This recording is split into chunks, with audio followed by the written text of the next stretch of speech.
Dr. Khazan, thanks so much for carving out the time today. Thank you, Mark, for having me. It's a pleasure.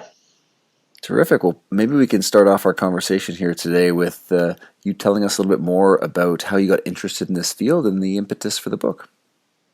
Certainly.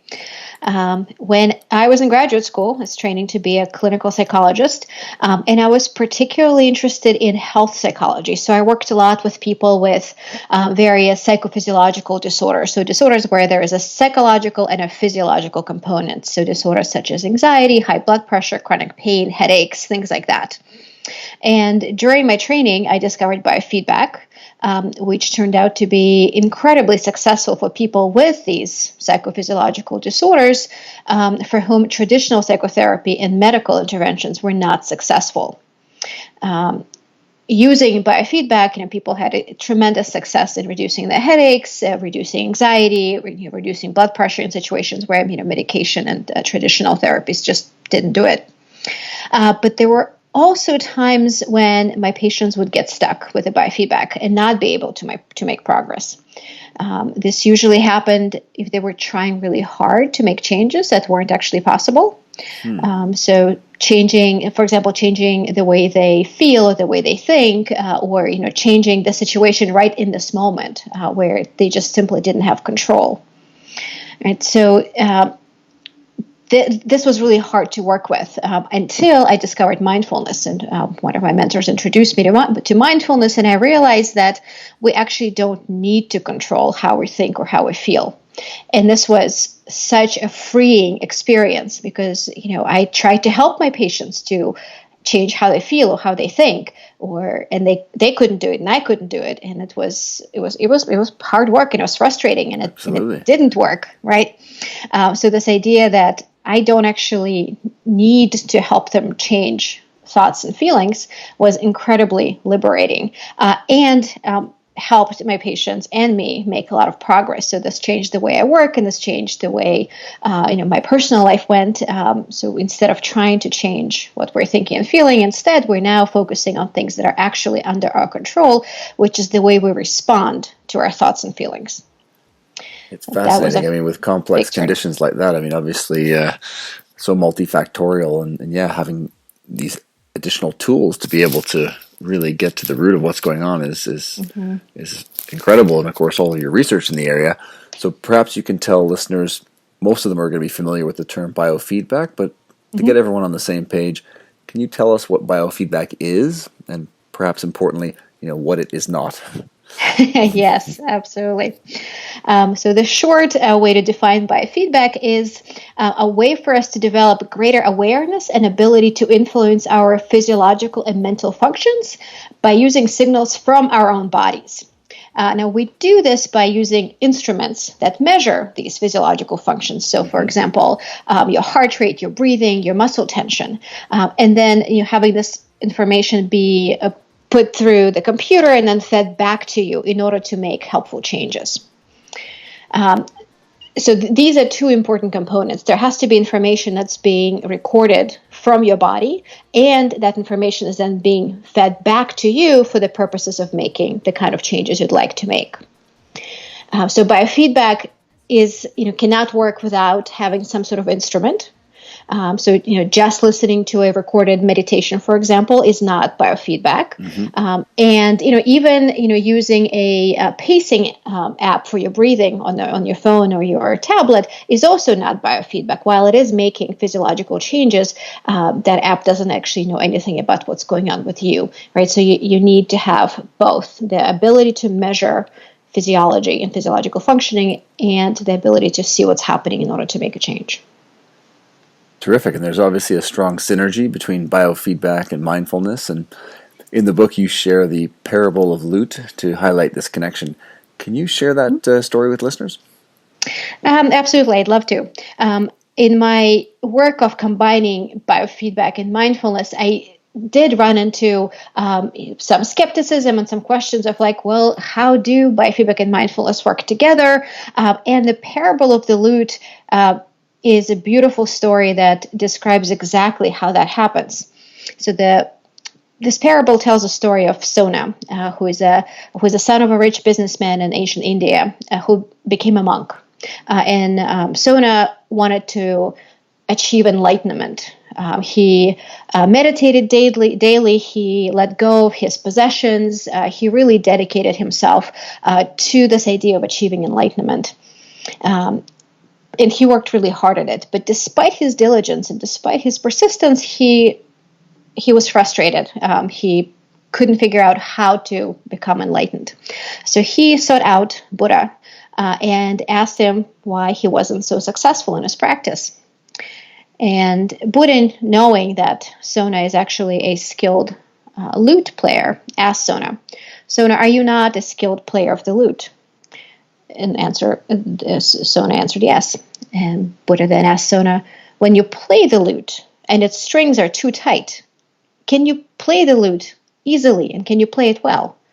And Sona said, no, it doesn't work very well.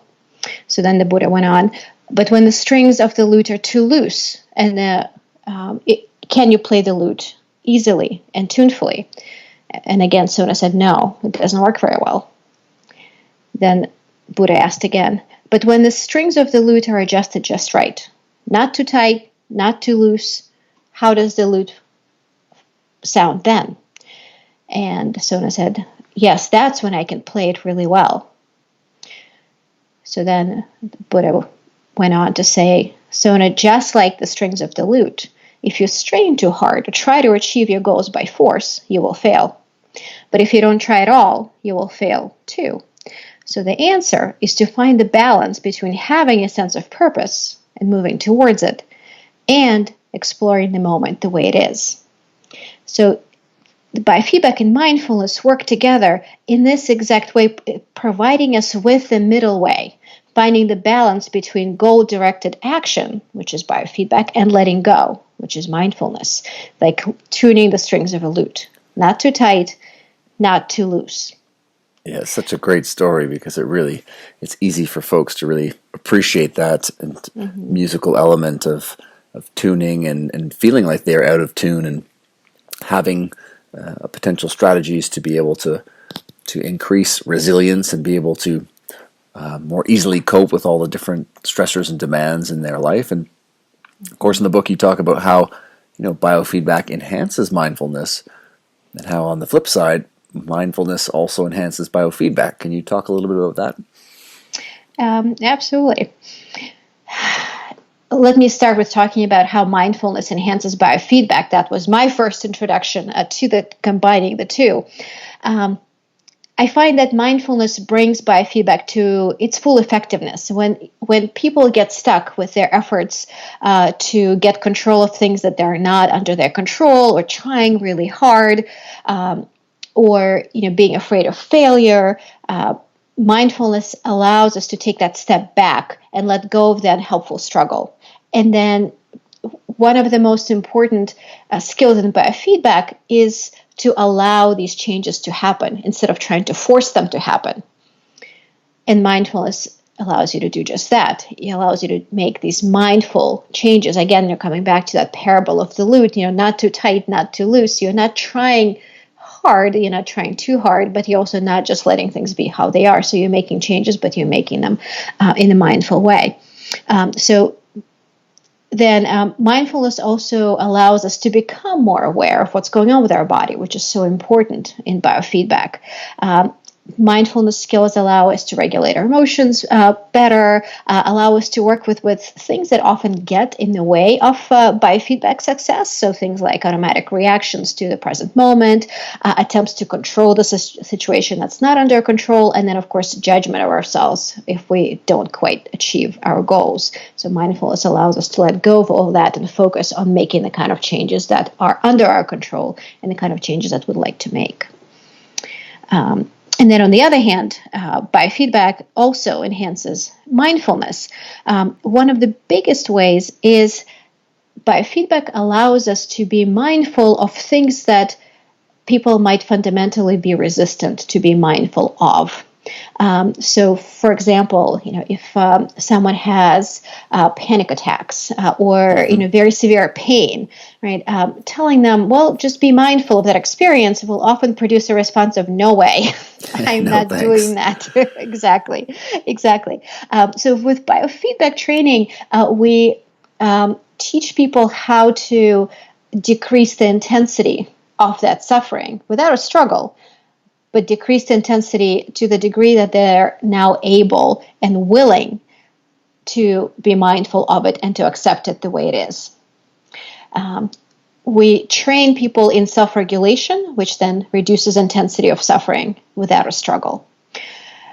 And then, in addition, for people who are perhaps skeptical of mindfulness and meditation, because you don't see it, you don't know exactly what's going on, and for some people it does, sound a little bit too touchy-feely, or I'm not sure what's happening. I don't know if I'm buying into this stuff. Biofeedback provides a beautiful way of seeing the kinds of changes that mindfulness and meditation actually produce, because you can hook yourself up to a biofeedback device, practice meditation, and you will see the kind of changes that are happening. So it's a really nice real-time feedback on the effects of meditation. Yeah, well, what a terrific strategy for so many people. I'm thinking I work a lot in men's health, and this idea of having an objective metric to be able to, as you mentioned, communicate this idea of what mindfulness can do, and to be able to see it and have it be tangible, even all the way up to the athletic side of things in terms of performance and the tremendous effects it can have, as you mentioned previously there. And of course, breathing is such an integral part of this whole story. And you talk in the book about over-breathing, which I think some people might not inherently know what that is. Can you discuss what over-breathing is and why people might become over-breathers? Absolutely. So over-breathing is a kind of breathing behavior or breathing dysregulation that is actually much more common than we might think. Over-breathing involves breathing out too much carbon dioxide, which ends up in actually reducing the amount of oxygen that is available to our brains, to our muscles, to the rest of our bodies. It is a bit counterintuitive that we need to conserve so much of our carbon dioxide. Most of the time when people think about breathing, they think about the importance of oxygen. And oxygen is, of course, important. We do need to get enough of it, sure. Right? It's pretty important for daily functioning. But what most people, don't realize is that we don't really need to make an effort to get enough oxygen. For those of us that live at sea level, if we have, mostly healthy hearts, healthy lungs, then the oxygen that we take in from the air, or rather the air that we take in through the process of breathing, contains about 21% oxygen. And then the air we breathe out contains about 15% oxygen. So we're using only a quarter of the oxygen that we take in. We have plenty of it, right? We don't need to make an effort. We don't need to take, very big breaths. We don't need to do anything in particular to get enough oxygen. Now, in order for that oxygen to get delivered to where it needs to go, in order for it to get released from the bloodstream, we need to have sufficient carbon dioxide. And this is the part that seems so counterintuitive, where traditionally, we think that carbon dioxide is something we need to get rid of, when in fact, we need to retain about 85% of it, because carbon dioxide is crucial for pH balance and therefore distribution of oxygen. If our pH balance is off, then the oxygen that is circulating in the bloodstream does not get released, and then our brains, our muscles, other organs in our body can get deprived of oxygen, and then the symptoms of that, the experience of over-breathing includes things like shortness of breath and rapid heartbeat, feeling lightheaded, having foggy mind, and having a lot of trouble thinking and focusing and figuring out what to do. You might have tingliness in your hands and feet. You might experience some gastrointestinal distress. A lot of the symptoms that people also associate with anxiety, right? So over-breathing and anxiety actually the experience is very, very similar. And many people overbreathe without realizing they're overbreathing and think that they are experiencing anxiety. Yeah, it's fascinating. And you mentioned mouth breathing as well, which is something that I see, more commonly than I would think in practice as well, of whether it's low-grade sinus congestion or various things that are causing people to become mouth breathers. But, is that also something that could lead them to be an over-breather if they tend to breathe more in and out through their mouth?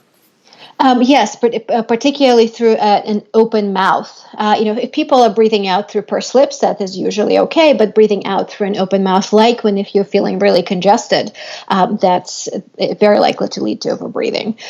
Some other ways that people might become overbreathers is if they have experience with anxiety or panic attacks or asthma attacks where they've been worried about getting enough oxygen, right? So they're trying to take these really big breaths.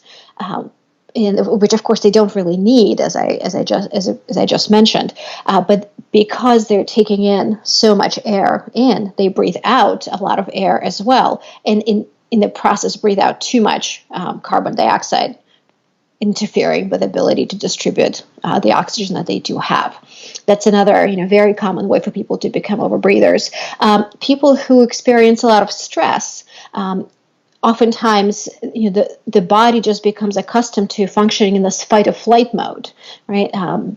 And when your body is preparing for running and fighting, it's going to try to take in more oxygen, because if you are actually increasing your physical activity, right? If you're running and fighting, exactly, you would need the extra oxygen, right? But if you're just sitting in your office worrying about some big event coming up and you're not actually increasing your activity, then that increased breathing, the increased volume of air that you are taking in, again, will result in the overbreathing because you end up breathing out too much carbon dioxide. So there are various ways that people can become overbreathers, and these are some of the most common. Yeah, it's a really interesting chapter when you dive into the physiology of breathing and these areas that we sort of take for granted and don't value quite enough. And of course, the breath being as you mentioned there, such a powerful trigger for the nervous system. Mm-hmm. And HRV is a tool that's used, obviously a powerful tool in biofeedback. Last season I had a few experts like Dr. Daniel Plews and Dr. Andrew Flatt on the podcast talking HRV and applications in endurance and team sports. But I'm interested here to dive a little deeper into the use of HRV and biofeedback. And you talk in the chapter there on it about the resonance frequency breathing rate. Can you outline what that is and some of the research on its effects on things like HRV and mood? Absolutely. Heart variability is a really useful tool for a number of things, starting from psychophysiological monitoring, like the experts that you've had on your podcast in the past, using heart variability to monitor the athlete's ability to train, recover, etc. We can also use heart variability to improve our self-regulation, and that affects people who might be struggling with psychophysiological disorders such as anxiety and chronic pain and high blood pressure, but also can improve performance, whether it be athletic performance or performance in any kind of professional field, because we're training our body to produce optimal activation for whatever challenge might be coming in front of us. We're training our body to activate to just the right level to give us optimal ability to perform and then be able to recover fully once the challenge is over. In order to train and increase our heart rate variability, we can use resonance frequency breathing. Resonance frequency breathing is an optimal breathing rate that produces the highest possible heart rate variability. Typically, as we breathe in, that activates the sympathetic nervous system, and our heart rate increases. And as we breathe out, that activates the parasympathetic nervous system, and our heart rate decreases. So when we are in a state of this optimal training mode, in a state of resonance frequency, the heart rate and the breath go in sync. This is something called respiratory sinus arrhythmia. And arrhythmia sounds like a bad word, but in this case, it is actually a very good thing. It is the synchrony. Yeah, I always need to clarify that because good. People get a little bit worried about right? Arrhythmia. Exactly. Yeah. What respiratory sinus arrhythmia means in this case is the synchrony between the heart rate and the breath. And when the heart rate and the breath are synchronized in this optimal way, our heart rate oscillations are maximized, meaning that our heart rate variability is maximized. And then we're able to train our autonomic nervous system to improve its ability to regulate itself. Now, for most people, that resonance frequency breathing rate is somewhere between 4.5 and 7 breaths per minute. We can determine where exactly someone's resonance frequency breathing rate is by having them breathe for a couple of minutes at each one of those breathing rates, starting at 7 breaths per minute, then going down to 6.5, 6, 5.5, 5, and 4.5 breaths per minute, and measure their heart rate variability at each one of those breathing rates, and then see which one produces maximal heart rate variability. Once we determine their resonance frequency breathing rate, we can train that person to breathe at that rate as they're training breathing.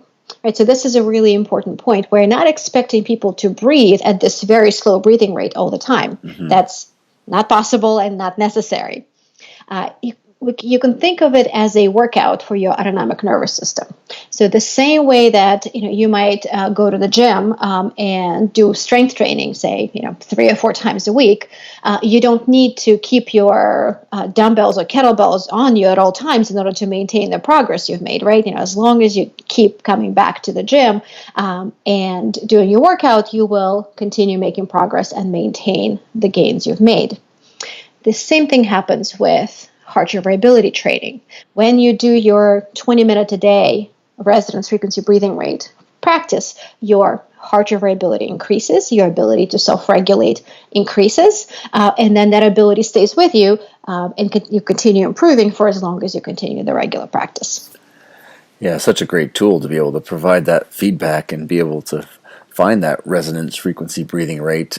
Because again, as you mentioned before, whether people may not gravitate to meditation or mindfulness, and to be able to see that real time. And if we circle back to mindfulness, there are, as a lot of definitions of mindfulness. What is the definition that you use in practice and that you use in the book? Yeah, there are so many definitions of mindfulness, and I think everybody has their own. The definition that I like in particular is one by Dr. Christopher Germer, and he defines mindfulness as pre-verbal experience of the present moment with acceptance, or pre-verbal awareness of the present moment with acceptance. The idea here that I think is so incredibly important is that pre-verbal awareness, because once we start putting words to our experience, there come evaluations and interpretations, which may sometimes lead us to unhelpful reactions to the present experience. So being able to just stay with how things are before we interpret them will allow us to make the kind of interpretation that will lead us to most helpful response. Yeah, it's fascinating stuff. And, when we look at things like mindfulness-based techniques, I know the concept of mindfulness was popularized in the early 1970s, I believe, right, by John Kabat-Zinn. And yep, John Kabat-Zinn. Sort of so much research, obviously, accelerating, especially in the last decade. But what are some of the changes that can occur in the brain with respect to things like, whether it's gray matter, hippocampus, etc., in response to some of these mindfulness-based techniques? Sarah Lazar in her lab at Massachusetts General Hospital in Boston and a few of her colleagues have conducted some really fascinating studies on what happens in the brain with continued practice of mindfulness meditation.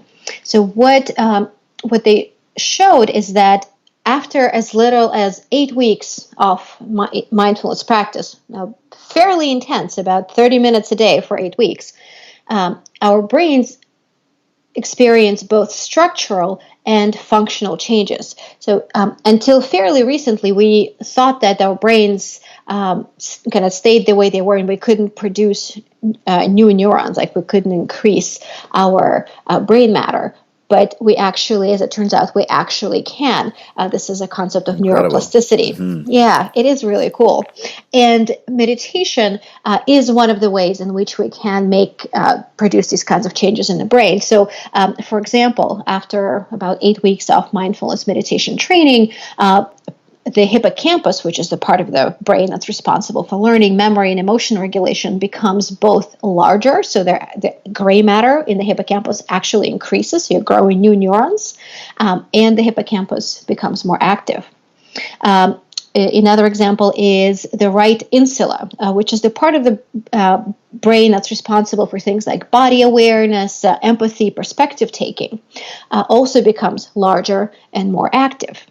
And the part of the brain that's responsible for attention and behavioral control, which is the anterior cingulate cortex, becomes more active as well. And what's also really interesting is that the amygdala, which is the fight or flight center of the brain, right, it's responsible for fear and anxiety, actually becomes smaller, but it does so in a very selective way. So, your brain has the right side and the left side, and you have the right and the left amygdala. Now, the right amygdala is responsible for that immediate, automatic, very intense response to potential danger, right? It's the one that kind of tells you, oh, no, get out of here, right? It's the part of the brain that can often make you feel like you're out of control, right? And the left amygdala is responsible for more measured response to stress. So what Sarah Lazar and her colleague Britta Holzel found in their studies was that the right amygdala after 8 weeks of mindfulness meditation becomes smaller, but the left amygdala does not, right? So the only part of the amygdala that's being reduced in size and activation is the one that's producing the unhelpful response. That's and incredible. The part of the amygdala, it is really cool. Today, obviously, with the social media generation, with apps being sort of designed to elicit responses and immediate responses and trigger those areas of the brains that make us more impulsive and less empathetic. It seems like obviously mindfulness and these types of techniques are almost going to become required learning at some point, no? I hope so. I certainly hope so. They make such a big difference in our ability to respond to our environment, whether it be the internal environment or the external environment. And the nice thing is there is no requirement to, be a certain way. This is not a religious practice, or it does not have to be a religious practice. Well, it certainly can be a part of religious practice. It doesn't have to be.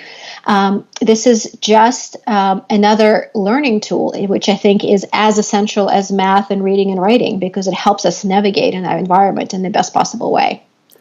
100%. And, we definitely obviously see a big growth in mindfulness, but I'm sure there's still a lot of myths that persist in this area and perhaps prevent some people from jumping on board. What are some of the myths that still that you confront when discussing this topic? Yeah, it's a really, really good question. Because mindfulness has become such a popular word, there is some people do hold a concept that mindfulness can cure everything. Whatever the problem is, give them just some mindfulness. Learn mindfulness. Exactly. That'll fix it. Okay. And while I do think that mindfulness can help absolutely everybody in some way, mindfulness is not a cure for everything. Right? So I think we need to be careful in evaluating the research. There is strong support for mindfulness as an intervention for a certain number of disorders. So anxiety, depression, and chronic pain have the most scientific support in studies that are well designed, studies that are run by different labs, that produce strong, at least medium size, effect sizes. Meaning that the effect of mindfulness is noticeable and important. There are lots of applications for mindfulness, but not every area has sufficient research support for us to be able to say that, yes, we definitely want to apply mindfulness for these disorders. And at the same time, we also want to be careful to say that, mindfulness is not a cure even for these disorders where it has been found to be effective. Anxiety, depression, pain, more recently addiction. Mindfulness will help, but it will not cure. It is not. There is nothing magical about it. It's not a magic pill that you practice a few times and suddenly everything is so much better. It will make a big difference in someone's life, but we have to be careful in our expectations. Absolutely, well said. And it seems like a tool that helps to just raise the playing field. So a lot of these other to in fact support recovery or to support the person to the other modalities they might be using could even potentially work better for them in that sense of raising the tide. And you talk about the different components of training. We've talked physiological and obviously emotional being a key aspect, and you go through the various emotions in the book, which is terrific. And if we kick off here around emotions, one of them in which shame is something that, again, in my practice, whether it's with general public or athletes, I'm surprised the theme of this coming up more frequently. And you write that when a person feels shame, they feel fundamentally broken or not good enough, leading to thoughts like, I'm a failure, I'm useless, I'm not good enough, and how the more you fight with shame, the more likely you are to lash out at others and people around you. So again, not something I expected to see as much as I did in practice. And can you talk about some of the origins of shame and the differences between things like shame and guilt? Yeah, absolutely. Shame is probably one of the most difficult emotions that we as human beings experience. And as difficult as it is, and as unpleasant as it is, and as much as we would like to not have it, it does serve a function, and it's an evolutionary function that has developed, over thousands of years as human beings were evolving. The evolutionary function of shame is to prevent us from being cast out of our social group. When human beings are not part of a social group, we don't do so well. Back thousands of years ago, when our ancestors lived in caves and there was a lot of danger around, it was very clear. If you were cast out of your group, you would get eaten. Right? Yeah, it was not a long life after that, was it? Exactly. We just did not do well without people around us. And nowadays, while there may not be as much physical danger, but the emotional danger is just as great. If we are cast out of our social group, we don't do well. People don't live well by themselves. We don't do well when we're lonely. We develop a lot of physical and emotional problems if we feel like we don't belong. So the evolutionary function of shame is really to prevent that from happening. If the idea is to help us behave in ways that will keep us connected with a group, and that will help us stay safe within that group. And interestingly, there's research around the use of HRV and things like shame. Can you share some of the recent research in this area? Yeah, and let me actually go back for a second to Absolutely. Address the second part of your question that I missed, which is the difference between shame and guilt, because I think that's also really important. Guilt is another emotion that helps us stay within our social group. But the difference is that the guilt points us to mistakes we've made and actions we've taken that may have harmed others.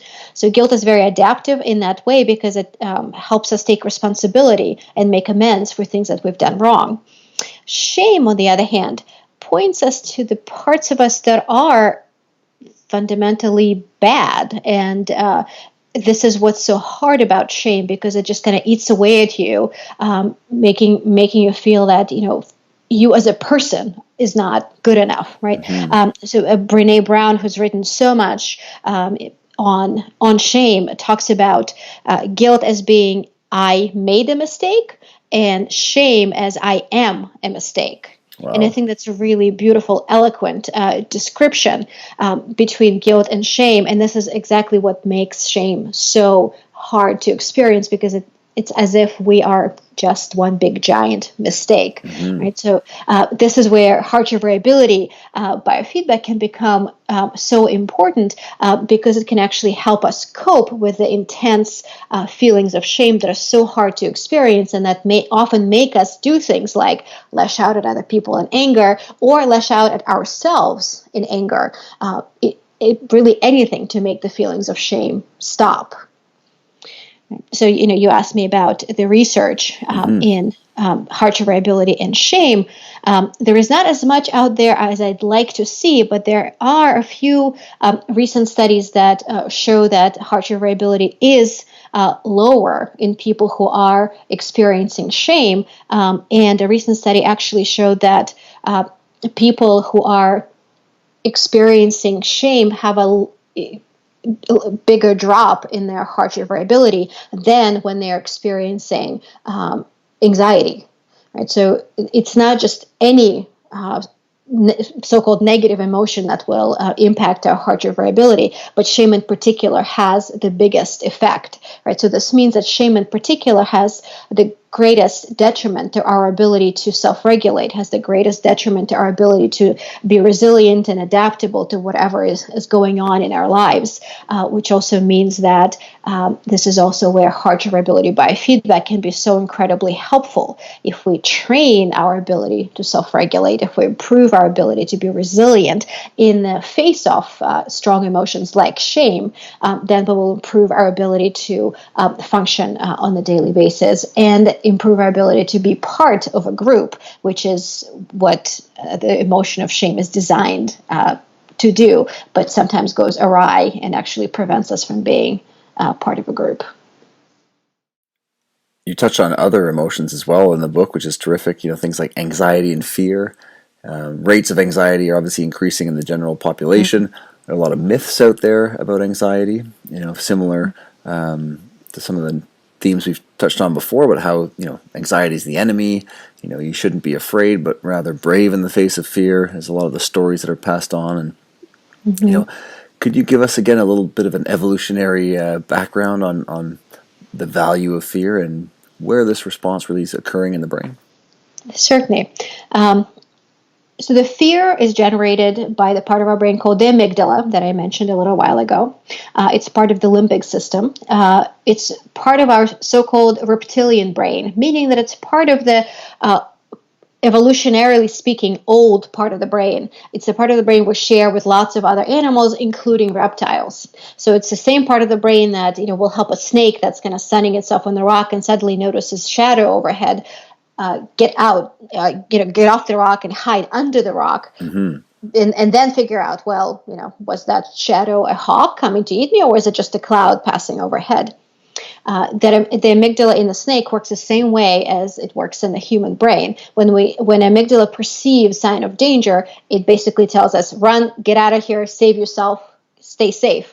And only then will it allow us to figure out, was that actually danger, or are we okay here? So the evolutionary function of fear is to keep us safe. That's all the amygdala is trying to do. And sometimes the amygdala does produce an overly intense, unhelpful response, even though it's only trying to keep us safe. We often feel like anxiety is the enemy, right? Anxiety is preventing me from, getting on that plane, to go on a family vacation that I've been thinking about for so long, right? But I'm afraid that plane is going to crash, so I can't get on the plane. Mm-hmm. Or anxiety might prevent me from going in a job interview for a job that I really, really want, but anxiety is telling me that, oh no, you might fail, right? Or anxiety might prevent you from, doing your best in a game, because you're just so worried about failing your teammates that you become frozen, unable to function at your best. When these situations happen, we experience anxiety as, oh no, anxiety is trying to ruin my life. I just need to get rid of it, right? Mm-hmm. But I think the most important thing for us to understand about anxiety is it's actually trying to protect us. It's trying to prevent us from getting ourselves into trouble. And it does overdo it sometimes. It becomes overprotective.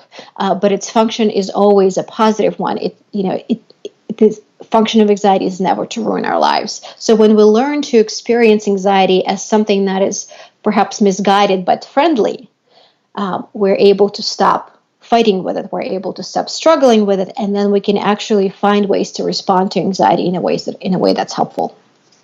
Yeah, it's so fascinating. I mean, when we think of even physical pain as, again, a signal that's telling us and informing us that this is not a good position to be in and is trying to actually help us, versus the fear that most people and clients get when they do feel pain, that in terms of weakness or whatnot and potential injury, and how from an emotional aspect, this is a very similar thing of what you're explaining around. This is a signal letting you know that there's a potential threat or something that needs to be navigated. But unfortunately, we do rather just run away than try to interpret these signals, right? Exactly.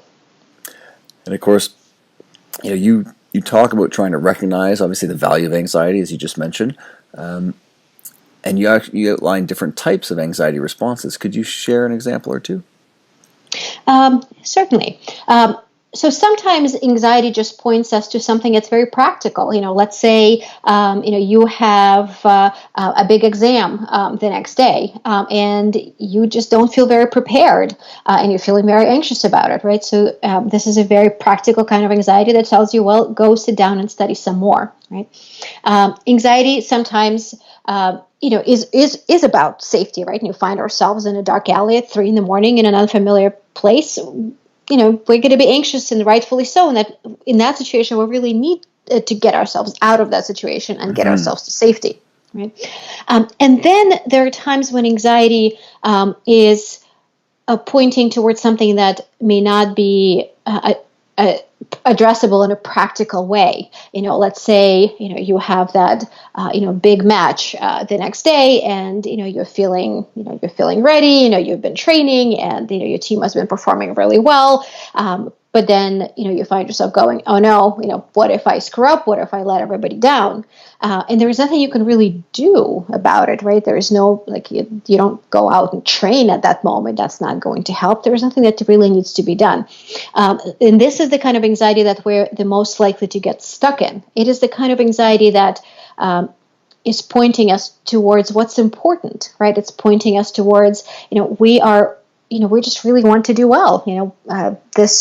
Our team is really important, and this particular match is really important, and all we want to do is do our best. And this is where recognizing the value of anxiety comes in such an important way, rather than going, oh no, anxiety is going to prevent me from doing my best. We can treat it as anxiety is just pointing out what's important to me. And it may be being a bit overprotective, but it is... it's not here to ruin my life. It is just here to remind me what's important. And if we can treat anxiety in that way, then we're able to disengage, not get stuck in it, and then be able to perform at our best. Very well said, and so many fascinating chapters and areas in the book that folks can really dig into. And I loved your introduction. You're right about how this book is about simple, practical solutions to improve the way you respond to life challenges and increasing your resiliency and emotional flexibility. Something that I think most of us are trying to do. And like anything, like nutrition, like exercise, fitting, in this case, mindfulness or biofeedback strategies into one's life can be challenging, right? Compliance is always challenging. And you provide some great tips on how people can, how can they get started with this type of training plan, biofeedback, mindfulness. This is an excellent question, particularly because we can have all the skills out there in the world, but if people are not able to practice them, if we're not able to bring them into our everyday life, these skills are of absolutely no use. And habit change is hard. It's hard to. It's surprisingly hard sometimes to find 5 minutes in a day. When I start talking about making these changes with my clients, and I say, ideally you'll be doing this for 20 minutes a day. And they say, oh yeah, no problem. But then I say, well, wait, but we're actually going to start with about 5 minutes. Well, why do we have to do that? Because it's surprisingly hard to find 20 minutes. It seems like it's nothing, right? In 24 hours, 20 minutes is nothing. But we live such busy lives, and there's so much going on. Finding 20 minutes right off the bat can actually set us up for failure because we're not able to do it on a daily basis. So my suggestion is to start small. For some people, we may be starting with 2 or 3 minutes, when lives are just so difficult, their children and, spouses that need attention and jobs and, exams and interviews and all sorts of things that, keep coming at you. You start with a couple minutes a day. Or maybe you start with 5 minutes a day. And once that 5 minutes a day becomes more habitual, when it just becomes part of your day, you can extend that to 10 minutes, and then 15, and then 20 minutes. And it might take, a month or even 2 months to get to that 20-minute time. But the point is to get there, right? Because if we don't give ourselves a little bit of that startup time, we may never get to 20 minutes. And it's much better to start small and get to the goal than overshoot plans and then crash out after 3 weeks, right? Exactly. Yes. So that's the best tip I can give us. Start small, figure out how it fits into your day, and then extend from there. That's fantastic advice, and the book is full of so many phenomenal practical tips and strategies and ways for folks to build out their plan in terms of picking the modality and making a plan and monitoring progress. So tremendous book, Dr. Khazan. Really appreciate you taking the time out today and sharing all these insights with us. Where can people stay connected with you and your work and pick up the book? Thank you, Mark. It's been a real pleasure speaking with you. You ask really great, important questions. If people would like to get the book, it is available on Amazon. It's called Biofeedback and Mindfulness in Everyday Life, and the subtitle is Practical Solutions for Improving Your Health and Performance. There are recorded meditation practices that accompany the book, and they are available for free on my website, inakhazan.com. And that website also provides a lot more information about my work. And if anyone is interested in the performance side of what I do, there is a different website for that. And that's areteboston.com, ARETE Boston.com. Yeah, phenomenal stuff. It's definitely one I'll be reading over and over again and trying to get up to my 20 minutes a day. So I appreciate you taking the time, Doc, and all the best. Thank you so much.